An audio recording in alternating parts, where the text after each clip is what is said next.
Welcome everyone to the Level Up Show. I'm Sean T. McIntyre. I'm very excited for today's guest.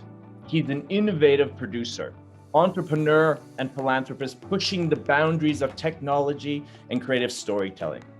In 2020, he produced over 300 live and virtual events, including the 320 Music Festival, which was the #1 Billboard concert, the COVID Business Festival, May Day Mass Meditation to over 54 million people, Frank Sinatra's birthday celebration with Jack Daniels, Endangered Rangers, hosted by Josh Duhamel, and many more. I want to welcome to the show, Mr. Kent Speakman. Welcome to the show, Kent. Hey, Sean, great to be here, and thanks for having me on. Absolutely, my pleasure. I love every time we can have. You're an Alberta boy who's now in LA. Is that right? That's right. Alberta. There we go. I am. Yes, it's been. I grew up in Edmonton and then lived in Calgary for 8 years.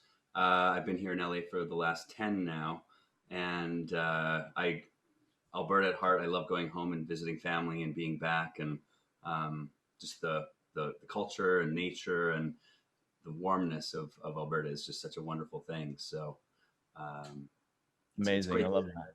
Great to be here chatting with you. Fantastic. Have you been able to come back to Alberta, recently?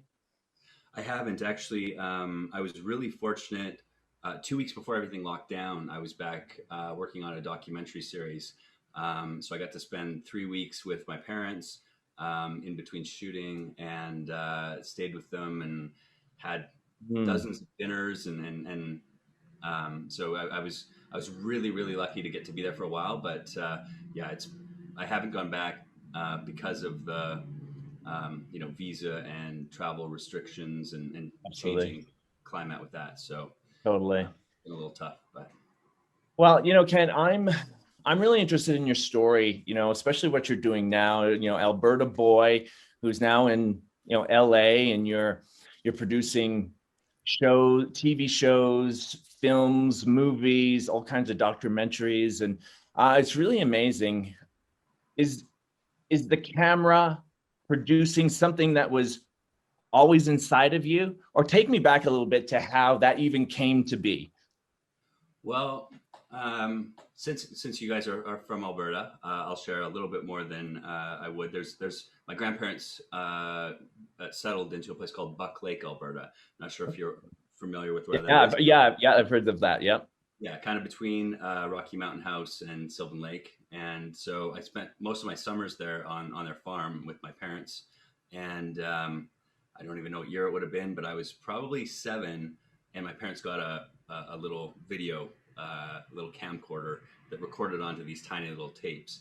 And so we started off making these little, I wouldn't call them films, but videos at the farm with the animals and the buffalo, and then we started getting into like, okay, well, let's make a scene and create some stories, and so since then, that was when I think I first found the passion for it.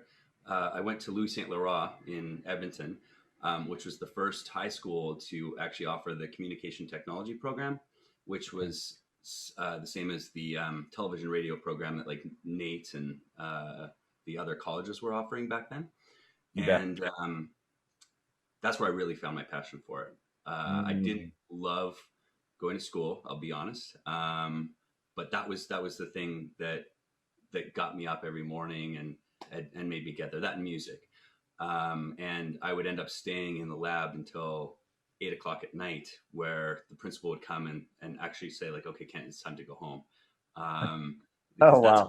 I loved it. And so it's always been in me. And I was fortunate to have the right teachers and the school to be able to have that at such an early age, and then like allow me to do that, where I was like not maybe showing up for all my math classes and Totally.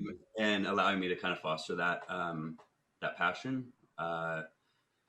So that's kind of how it started. That's fantastic. Now you're on the other side of the camera. Was acting anything that was out there for you too? Is that in Uh, your personality? that's an interesting question because I think for most people, and being here in LA and getting to know a lot of people that are actors, um, I think about like half of them, including myself, hate seeing ourselves on camera. Yep. Um, and it was something that I enjoyed and kind of got into later in life. I think it was maybe like 28 or 29. I actually did a film I was the lead in Calgary called The Service with Peter Skagen and Scott Carpenter and Nice. a few guys. So I did. I kind of dipped my toe in it, and it was a lot of fun. When I moved here, it was under a producing visa, so technically I wasn't allowed to be in front of camera. I might have been in a couple movies that aren't on my IMDb for other reasons, but um, yeah, it's fun. But for me, it was about kind of putting it together, and then I think I really found my passion in allowing others to shine and tell their stories, and to be able to, especially with the live technology side, be able to reach more people with positive and impactful messages. And that's when that moment happened that I realized that that was, I guess, a gift or a skill set. That's when I was like, okay, I've kind of found my lane. So Mm. See, Kent, that right there is something is where I really love that about your message, because you're not just producing anything. I noticed that there's a real feel of, you know, awakening, impactfulness, truth, doing conscious activities that really impact world change. And so that's something that, when we look at the world, even, it's like, wow, that's so needed. And so, was that always your intention behind films and producing? Was, okay, I have a message, or I want to help draw a specific message out of other people? Can you talk about just that sort of conscious aspect of it's such a great question. And I don't actually think I've shared this before, but hmm, no, it wasn't. I knew I loved creating yeah. and wanted to be in the industry, if you will. Um, and I was like early on working on doing all these horror films and just like all this stuff, and just kept getting slammed, or like these roadblocks would come up, and I was so frustrated with it. Mm, Um, and a friend of mine said, "Well, you can't be doing like the light work at the same time as like putting this other stuff out. They're going to equal out, and you're just going to end up going nowhere." And I didn't believe him, and I was like, "No, no, no! I'm going to do these horror films and make millions of dollars and do all this stuff." None of them worked. None of them happened.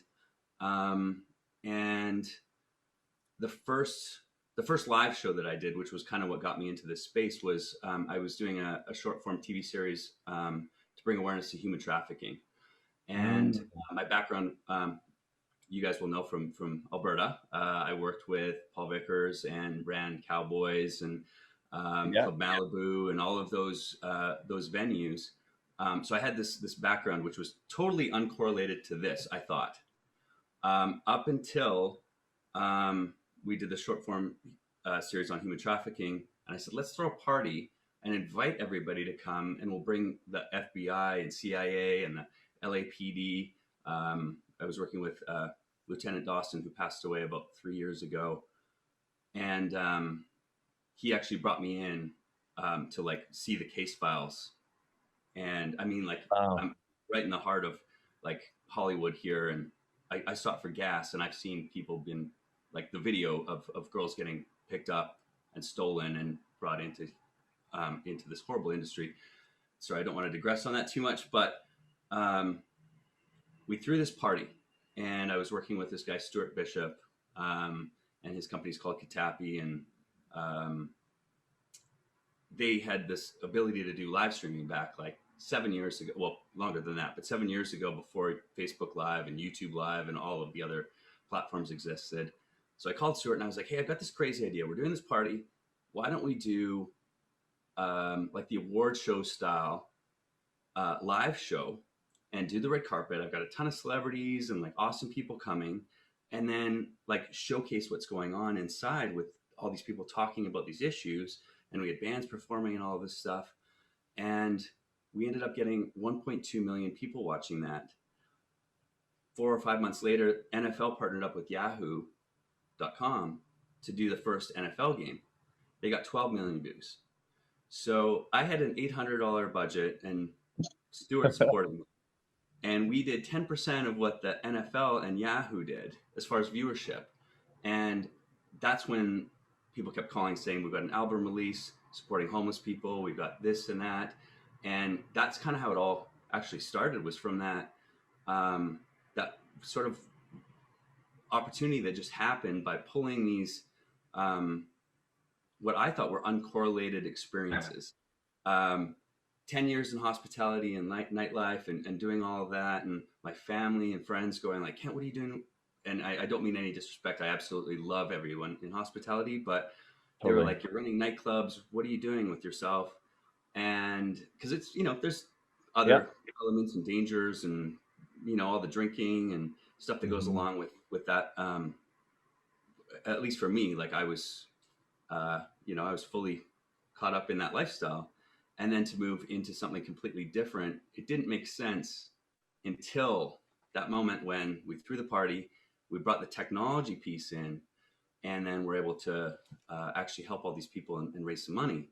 And then from there, that's kind of how it all started. Like I've got goosebumps listening, because what jumps out to me, even from what you're saying, is that there's been an unfolding. What you're seeing is, okay, these are just isolated incidents. It's like, no, it's almost like, step by step. It's like, okay, great. It was the same thing for me. I was involved in a lot of, corporate America, businesses. And I'm like, oh gosh, like a lot of it didn't resonate. Some of it did. And then I, started my own business as well. And it started to go down that route as far as, okay, well, what I learned here, I can now apply in a different way that's more unique to me.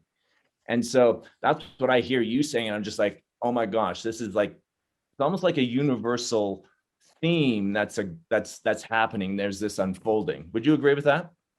100%. And I think that there's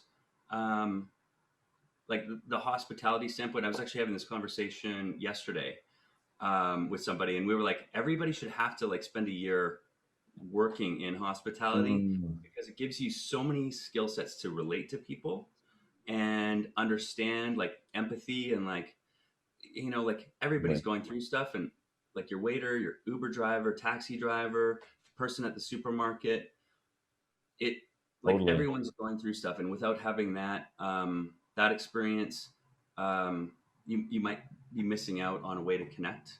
And being in LA, you meet people from all over the world with different backgrounds, and people who've never had to work ever because of family situations, and just being brought up wealthy and not ever having to really connect with people. So 1,000%. Feel like those seemingly uncorrelated experiences tied in with the challenges are what sets you up with the tool sets to be able to do great things. And I was with Danny Trejo actually for Cinco de Mayo, and his story. He's been in jail. He's done like all these crazy things. Biggest actor out there, like more movies than anybody.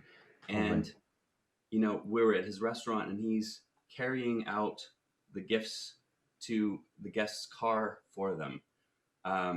So, and that's those are the things that set people apart, or when you've been through all this, and then you've learned that compassion. So, that's very powerful right there, Kent, because for the longest time, I didn't even understand why, because there was a lot of elements of my life that I was just like, oh geez, what am I doing? Like wrong place with the wrong people. And just like, for a lot of years, it sort of haunted me. I thought there was something wrong with me. And even what you're saying is like, wait a minute, I can learn tremendous lessons, and there's value in these things that, were so-called dark or not positive. And, now I say this, I gained massive clarity through the contrast of things. And right. 100%. So yeah. And even now it's sort of like, the biggest messes of my life can be turned into that powerful message that you're talking about. So that was like a massive weight off of my shoulders, where it's like, wow, this was not here to destroy me, or I did anything wrong. It's sort of like, no, what can I do now with these events? So I think that's so powerful what you're talking about. And I think like everyone listening and watching will be able to relate to that. We're like, oh my gosh, this is incredible. So going down even that theme, which is, would you say that we all have a purpose inside, that there's something that we're here to do, give, be a part of, that we're all a part of something? I feel like there's almost two questions in that. I There think what, probably is. and I don't know how deep to go on that on the spiritual side, but we're all here having the human experience collectively together, and um, so uh, like how we interact with everybody is going to ripple out in so many different ways, that Totally. if you believe we have a soul and we're here experiencing this in a body, we can't fully understand all of those impacts. Right. Um, Now, if we believe that we have another place we go afterwards, maybe then. And then the second part of that question, yes, we all have a purpose, um, and I think for me, having the chance to work with so many wonderful people Mm, that dedicate their lives to like literally every cause, from Make a Wish to I work with this great pastor Fred Morris, who okay. helps immigrant children that are refugees, and like literally everything in between. Mental health advocates like Dr. Adi Jaffe is a good friend of mine that I've had the fortune of working with, and Shaman Durek, and just by changing one person's life, Mm, all of the, like, you look at it like as a tree, right? Like that person, their lifeline, all the things that are going to happen, you could give them some impact in literally 5 minutes, 2 minutes, that change that whole trajectory of their life, and that ripples out to so many more people. So if you take that back to like a macro level, and I've done this before where I get invited to go to like an event or go to something, and I'm like, I really don't want to go. And I've done this, and I've gotten into the Uber, and the Uber driver is just literally like almost suicide level, like having just the worst day. Like kids aren't talking to. It was a father, and he was just having the worst day. And that 20-minute ride, I talked with him the whole way and like changed his perspective a little bit. And he was so happy. He dropped me off, and I got out, let him drive away. I got an Uber and I came home because I was like, that was my purpose for today. I don't need to go to this event. I don't need to go talk to these people. There was a calling that I needed to go, but I served my purpose in that moment and was like, okay, now I can go back and just be in my space and relax. So I love that. And that's like, how many of those moments can be happening every day around us, but where our focus, or what's drawing our attention, could just be, shifted to where, oh geez, I'm not here to just try and get this or get that, but literally almost, how do I give of this gift just by being me? 100%. Um, and it's that transition for a lot of people is really, for me anyway, was tough. And I know, like, I've got your book here, and you've shared so much as well. Um, Making that transition from being like, what can I get out of this, to what can I give to this situation, to this person.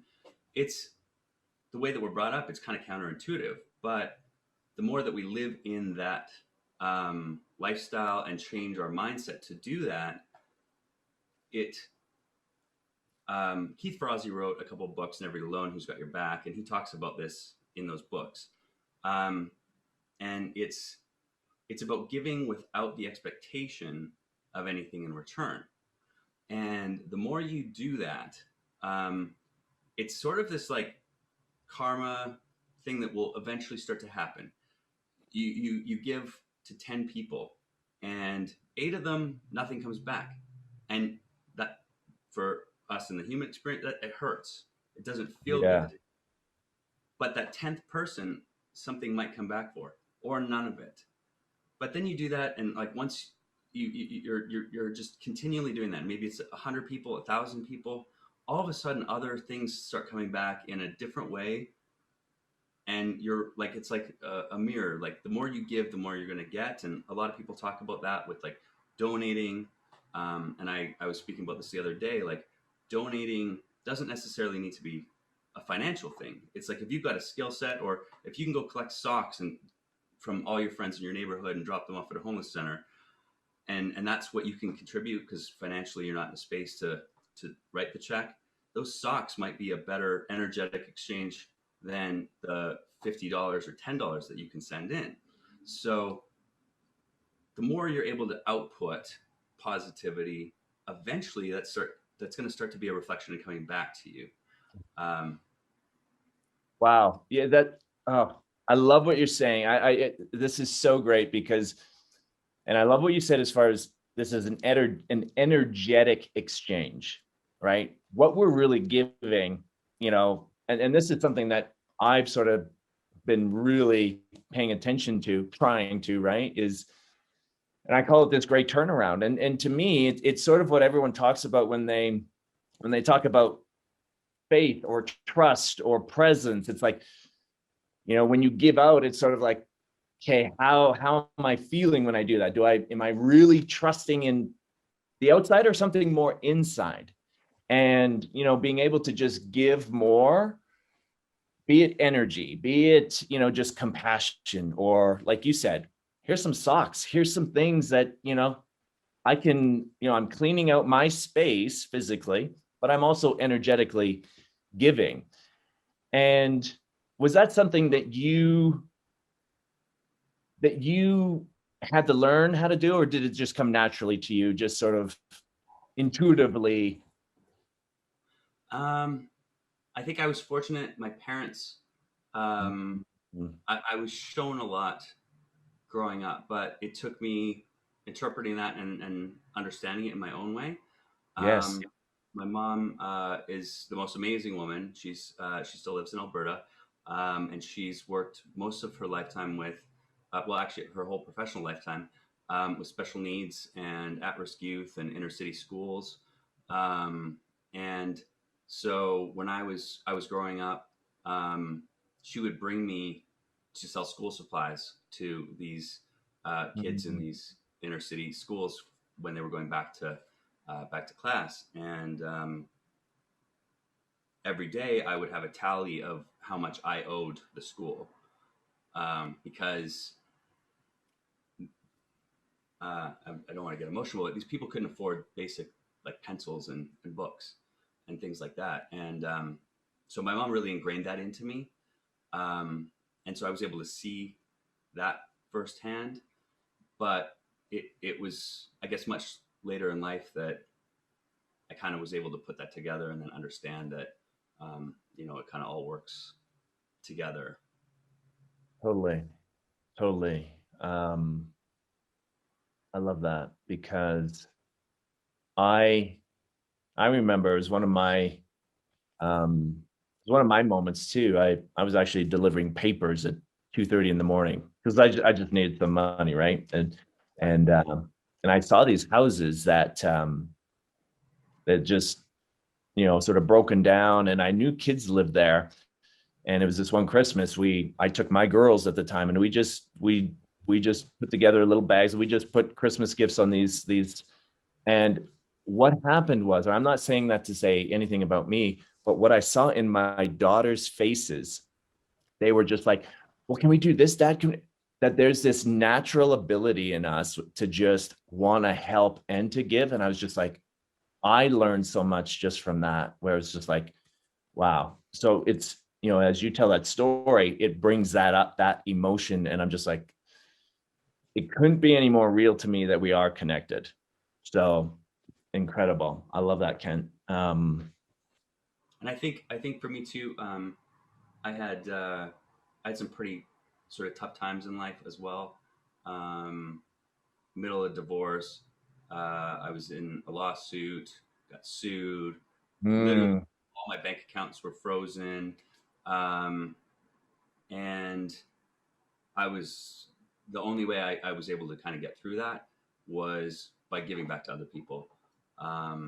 And so for it also probably sounds weird to maybe people in the audience who are listening right now that are like going through some really tough times, but by finding ways to give back in your hardest times, you get so much out of that because there's other people going through stuff, and it's um, you could be having whatever your own issues are, but when you help somebody else, you realize that it's like you're not like at the bottom of the world. You're not like at your lowest point. There's other people having things that are maybe not the same, maybe not worse, but they're also in a bad spot. And like it could be advice, it could be connecting them with a resource or tools to help them out with something that's different than yours. And that's really what kind of got me through my honestly like my darkest times were just by going and helping people. And it was actually also with Keith Ferrazzi, who I love him. He's just such a great person. He had this online portal called the Greenlight Community, and people would go on and share their things. And now you could probably find that on Facebook and Instagram and like every social wow. Yeah. groups. And so to go on and like, I would spend 15 minutes to start just like, oh, I could help this people with like a couple things or share some advice or a story.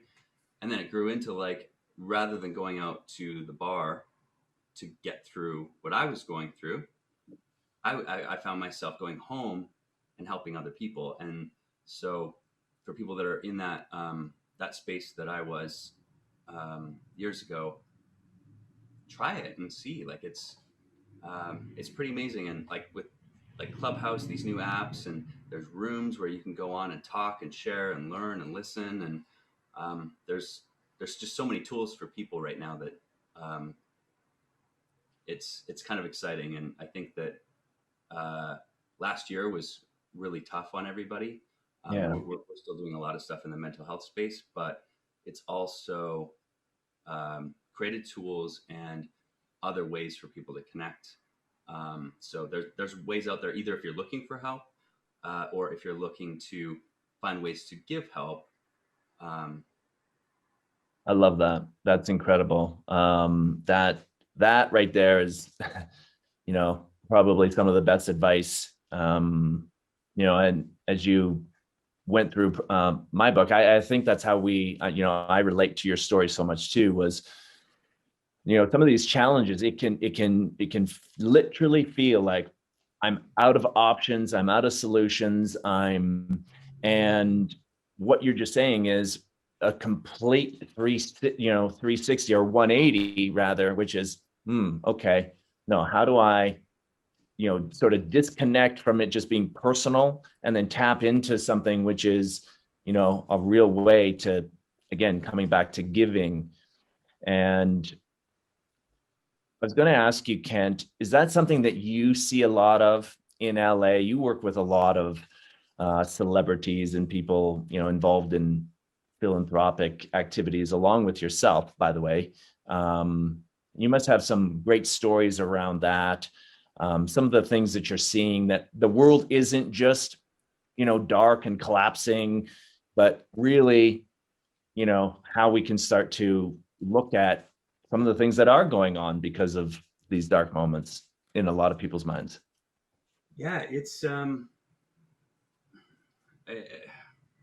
using LA as sort of the the way to sort of base this and explain it, because there's literally everybody from all walks of life here.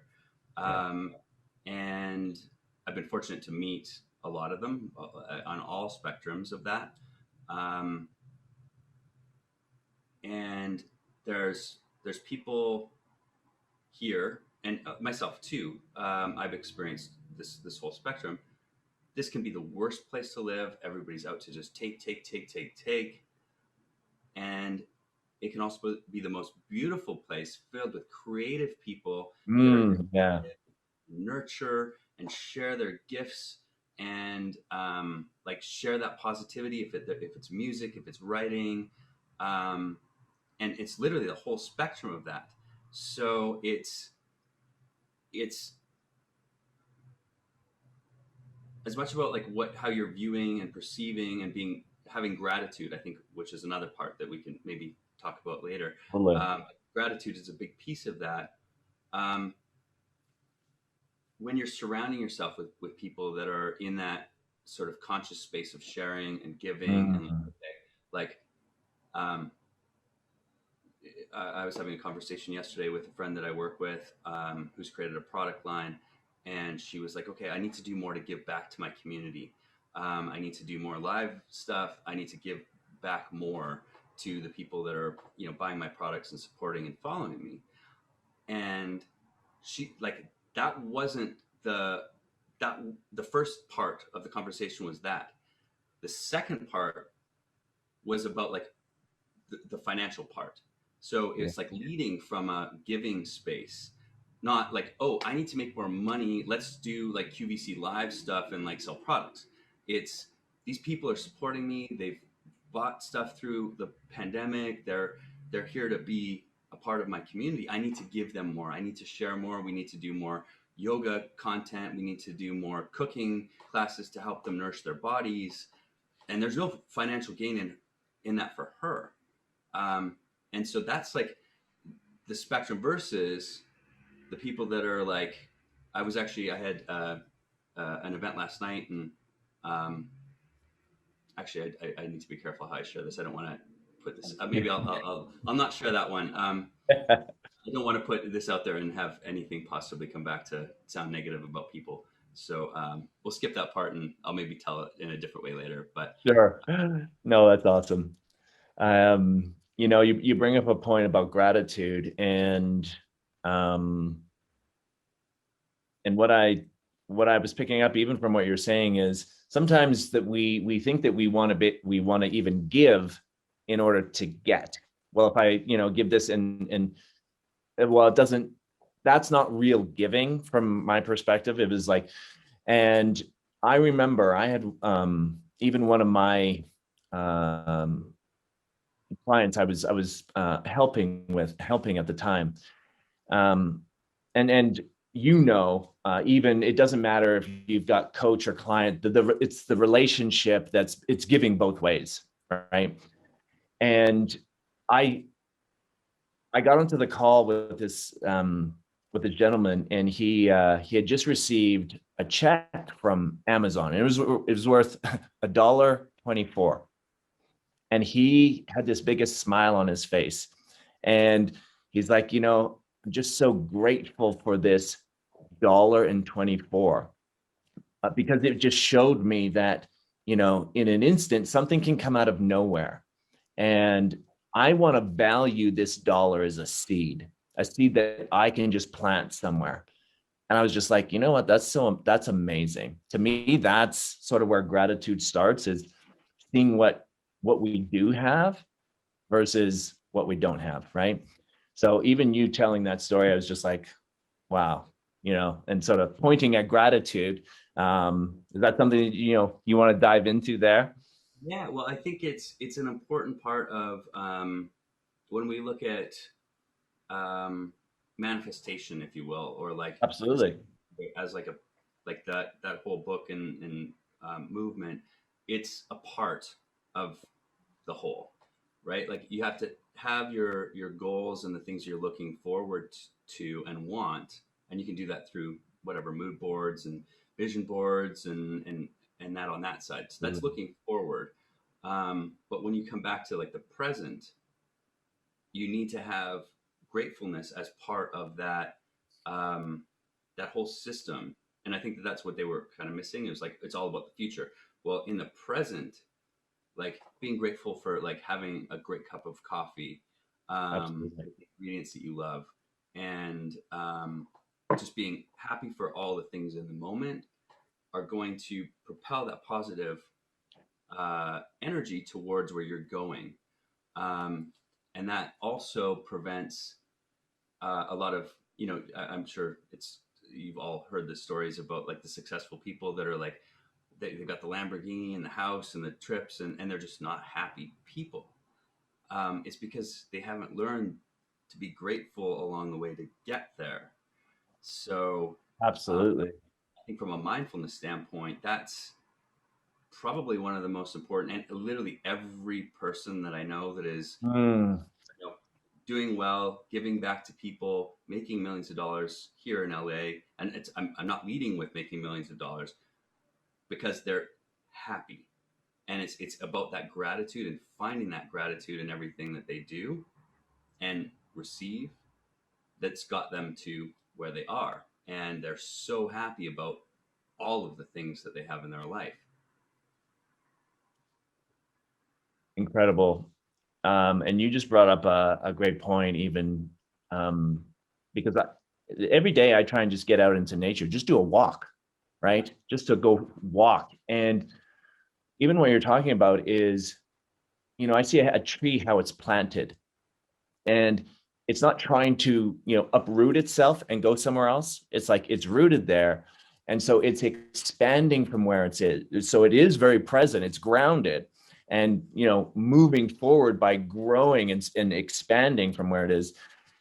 And so that just sort of really confirmed in me, just even going for a walk in nature can teach us so much, and connect with nature, our planet. And you brought up something which was mindfulness. And literally, you talk about the successful people, Lamborghinis, the houses, but being happy in that. Ken, do you have your own mindfulness practice? Um, I know I do. To, I guess, explain it might be another thing. Putting you on the spot, I know. Uh, I don't know if I've ever, you've given me a good a task to do, which is to lay that out. There's a lot of things that I do. I guess when I wake up, before I get out of bed, I think, what am I grateful for? What are the opportunities that I'm grateful for today? And I have the gratitude journal, and I use it like for a month, and then it sits there. But every morning I get Yeah. up, and it's creating those habits, right? Like you do something for 30 days, and it creates a habit for you. So Hmm. um, when I Yep. start to like fall out of that, then that's when it comes back out and it sits on the desk side, and I write in it. So that's the first thing I'll do is I'll think about what am I grateful for, what are the opportunities I'm grateful for, what do I want to accomplish today, and I might not necessarily write them in, but I'm being present with it. Yeah. And then I have my other little things, like I also with nature, I have a lot of plants, and I like enjoy watering them and just being grateful for their like live energy in my space. Yeah. And that brings joy to me that they're sharing their oxygen, and Mm, so there's like little things, and it might sound weird, absolutely. but No. those are things for me. And then I didn't actually realize I did this until we're working on this awesome project called the Shift, and it's like mindfulness and mental well-being series. So we did the first one last week, and I got up, and everybody's, we're like 4 hours away from a live show, so there's a million emails, text messages, everything else. And I put my phone down, I went through, I cleaned my place, I watered the plants, I had everything in order, I got my coffee, I came down and sat, and then I was ready. And so it was, and it's maybe like a hack or uh, a cheat, but by me like controlling everything in my environment, by having it clean and in order, I was ready to sit down and run a live show with a lot of crazy moving parts. So I think that we can all do small things like that, where it's like if you've got a big meeting or an appointment and it's going out and just cleaning your car, or like doing something that like gives you a sense of like I have I have like control of something, and that could be applied in so many different ways. Making the perfect cup of coffee, making like just doing something where like you're great at it, and it's like, okay, I've got this, and then you go into the task at hand. Um, Yes. that would maybe be like a cheat for me. And I heard somebody saying this the other day about like working out and getting back into like running. And I'm like trying to remember who this was, but she was saying she doesn't start with like getting up and saying, I'm going to go run a mile today. Uh, she starts with putting on the clothes and then putting the shoes on to run and then eating something healthy. And then, well, now she's in the outfit. You might as well go for a walk. Now you're outside and you're running. So Hmm. That is so true. I actually did that with my book because it was probably the most painful thing that I have done, Kent, was like yeah, writing that book, because I'd sit down and it'd be like nothing, blank, and I'd try and force it and it'd be like, oh my gosh. And so I did. It was like, okay, how do I dress up for this part? Because I sort of had learned to do that throughout fitness. It's like, okay, I gotta put on, this, what would Arnold Schwarzenegger do, right? And it's sort of like embody that a little bit. yeah, And I had to do that in book writing, in publishing the book. It was like, okay, I need to put myself into that place to really embody it here. And so that's, and as you're saying that, I'm like, oh my gosh, this is so great, because I'll notice that I do that even in preparing for this TV or radio show. I'll like prepare some stuff, so much going on, family, kids, and then it's just, un, you know, I'll notice that I'll just, okay, I'm prepared, and then I'll just like let it go, yeah. and then just sit down, and we'll see where is this going to go. So bang And on. I totally relate to that. yeah, and I think that that's what all the really successful people that I know in this space are like that. They'll be super prepared. They'll have everything together, and then they'll throw it away and just be present. And Yes, that's really what's the most important is um, to be natural and know your stuff. And then just like Mhm. you can have the notes or maybe like your points or something on a sticky board behind you, but like if you're trying to like go off of a script and like force it, it's just not going to be um, it's not going to be what it could be. I feel. Um, Absolutely. and I don't know. Do you know Todd Herman? Have you come across Todd? I don't know Todd. I don't know him personally. So he's actually from Edmonton, Okay. um, and he actually wrote a book called The Alter Ego Effect, and it's all Mhm. about that. It's putting yourself into that that personality of what you want to be when you're going to speak on stage, when you're going to talk to your employees, when you're going to write the book, when you're going to do all this. And Todd, actually, I used to work with a restaurant group up there, Joey's and Earl's. Yep. Uh, Yeah. I Okay. Yeah. Yeah, I was a 16-year-old dishwasher, and Todd was the manager, and I think he was maybe like 19 or something.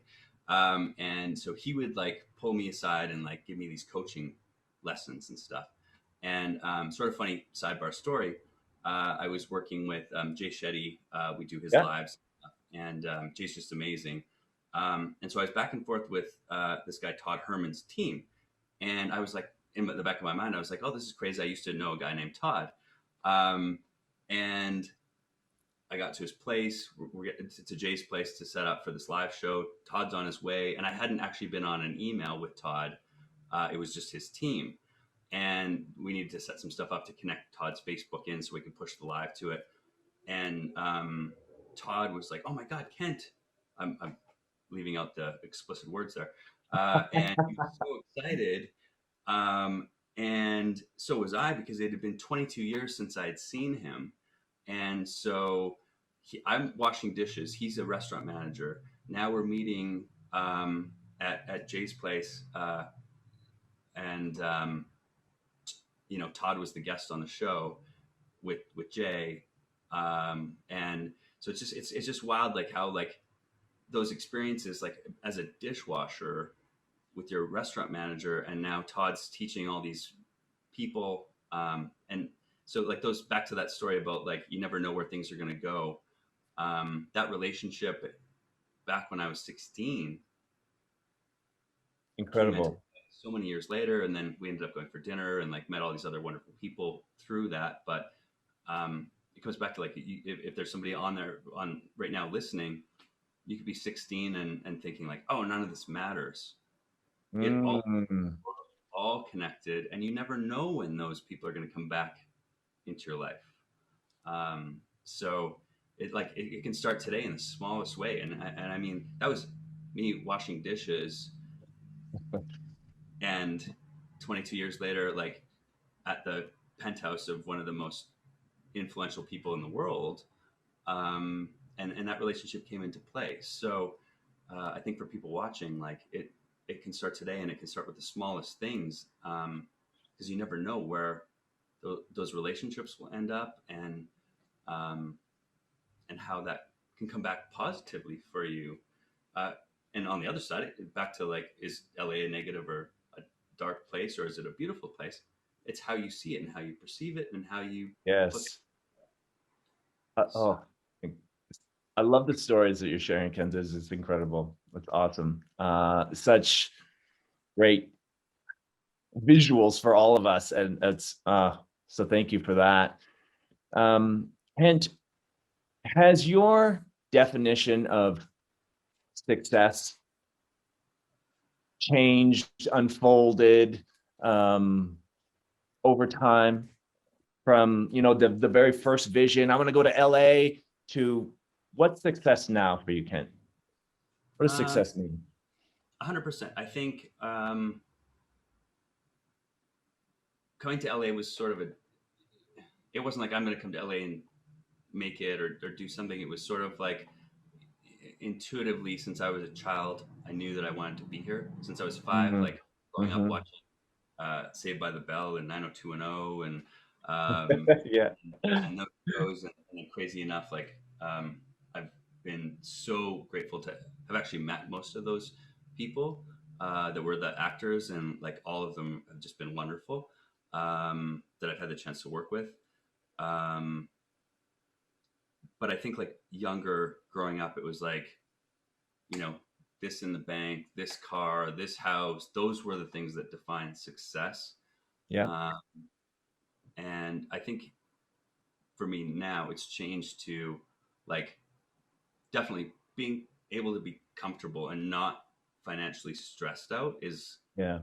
that's the first thing, because Totally.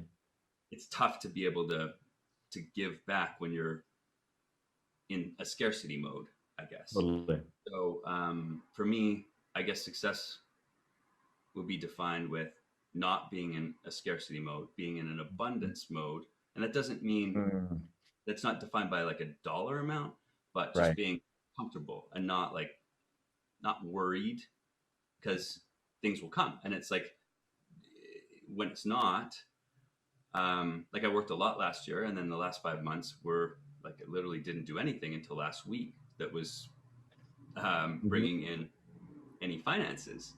I did other things that I was like investing into creating stuff, but nothing that was no clients essentially, um, and that kind of gets scary. But when I Totally. acknowledged that, realized it, and then was like, okay, remember, everything is good. Just keep doing good. Then a bunch of great stuff started coming back. So I guess it's being in that mindset of being like just comfortable and trusting that you're living your passion, you're giving back, and you're doing good, and things will come back to you as they're supposed to. That's my, I guess, new definition of success. Wow. And I hear follow your heart, you Yep. know, that there's something in us that we feel. You intuitively knew, okay, I just want to, yeah, California, LA calls me. So I want to go there, right? And you may not have seen all of the steps, but it was like you can feel it. You can feel it, right? Yeah, and like looking back, I could tell you all of the moments, like including um, following an intuition at a conference in San Francisco.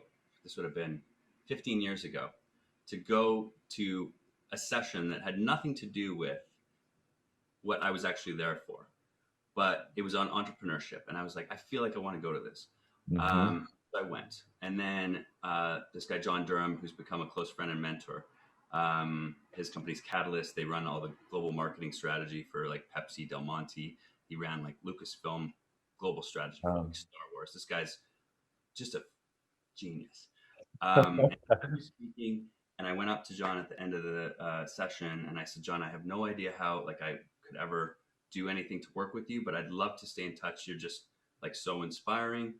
Um, and then we ended up having a couple conversations back when I was living in Calgary. And then I got this phone call to come down and speak at this conference in front of every TV network and studio, and then ended up winning an award for what we presented. And that changed my life. That was the accolade that I needed to be able to get a visa to be able to move here. Mm. And Wow. so like there's all those little moments, but it's following the intuition in that moment. Like I feel like I should really do this, and then you ask yourself why am I feeling like I should do this? Mm. And so then you start to like you start to see the opportunities, not in an opportunistic way, but you, if you're being called to something, you have the intuition to do something, and you ask yourself why, and maybe just make a note of it, and then later on it'll reveal itself. I had another experience with some friends of mine, David Fenley. He was number 7 on The Voice. I'll Yeah. introduce you. He'd be a great guest too. He's just amazing. So he grew up in Texas. His parents moved to Canada. He was my best friend in high school, and so we've been in touch over the years. And when he was back and forth with The Voice, we were hanging out when he was in LA. And then he called me one day and he was like, "Do you want to come? I'm doing this. I wrote this country music song, and it's for AJ McLean from the Backstreet Boys." Sorry, I'm like plugging some of my other friends. I hope it's not coming across Oh, as weird. it's all good. No, this is great. It's all Uh, great. I'm super excited about like because how it kind of turned out. So I was there with AJ in the studio, and he kept sharing all this stuff about all of his love for comics, comic books, characters, and he's showing me these things, and I'm like literally looking at myself. I'm like, I don't have like a Star Wars T-shirt. Like, I'm like, why is he? And but that was like something for me. Like, I'm like, why is this such a theme that's coming up? So I made a note of it and then put it away. A few months later, my friend Papa Joe, also would be a great guest. He lost 250 pounds naturally, and so Fantastic. yeah, he's an amazing guy. So he's created this comic book series called The Electric Negro, and so it was his birthday, and I was super excited. Dave was in town, so I invited Dave. We're all hanging out, and we were talking about the comic, and then I was like, that's when it popped into my mind. I was like, AJ's showing me all this comic book stuff. He's in the middle of casting all the characters for the show. And I was like, hey, Dave, do you think AJ would want to be the villain in the Electric Negro series? And he's like, yeah. So we called him, and then he ended up, that's what happened. But it was me Wow. just being cognizant of like, why is he sharing all this stuff about his love for comics that then I just kept in the back of my mind. And when the opportunity was there, like I didn't gain anything financially or out of that, but for them, AJ gets to play a character in a comic book series, which he's so excited about. Papa Joe's been creating this and working on this for years. And he's got one of the Backstreet Boys now playing the villain, and he's the bad boy from the back. Like it was just such a perfect fit. So I think for us, it's taking note of those moments, and then as we're able to start doing that and looking back, you'll see when the dots connect more so as time goes on. That's incredible because, but the real question I had was, how do you follow your heart? And you just explained it. You're just like, a hit of insight. Okay, let me see what that means. I'm going to take note. So I loved how you just laid that out. And again, it's like all these dots are connecting, how we're connected, how, we have to just trust in sort of what's happening, yet still move forward. Can't just sit there and just be like, okay, well, it's going to happen. It's going to happen. We have to, move, but with that inner peace and guidance. Yeah. So And I I love think, that. I know right now this is relevant. Maybe next year, if people are watching, it might not be so much. But um, everybody being in lockdown for so long, um, it's it's horrible and really hard on everybody's mental health. But that's the negative way of looking at it. The positive Mm-hmm. is a lot of people that are on unemployment and able to pay their rent and their bills and have groceries and stay in their home. This is the time to go start that website, to write that book, to do that thing, whatever it is that you've been Yes, thinking about. Create a podcast, create like whatever that is that's been exactly. calling you. Go take a new course. Go if you don't want to be doing what the career is that you've been stuck into, figure out how to do something different and give yourself the tools. And it's like almost like the whole earth has been paused and given, it's like it's a whole reset. And like Yep. seeing in LA, like the traffic was just gone for months, like because the tourism, everything else, like it's really crazy to go, you know, 2 miles away or whatever that is, 4.5 kilometers, could be 45 minutes, and Right. then it's 10. So um, the whole Earth, the planet, from pollution down to our own um, inner peace has been sort of reset. So I think that I know that Canada is still kind of a little bit slower with rolling out the vaccine and all the legislation around sort of reopening. So for the Yeah. people in Canada right now that are frustrated because it's still lockdown, you have so much more time to go figure out how to follow your passion and do the thing that you want to do. So Incredible. That's okay. That is fantastic. It is. It's not just okay. The world. Oh, great. So the world's. It's like, what can we reset? How do we go within? And okay, what's my next step? So that's amazing advice, Kent. This has absolutely been incredible. I've loved every minute here. Tell me what's going on for you these days now.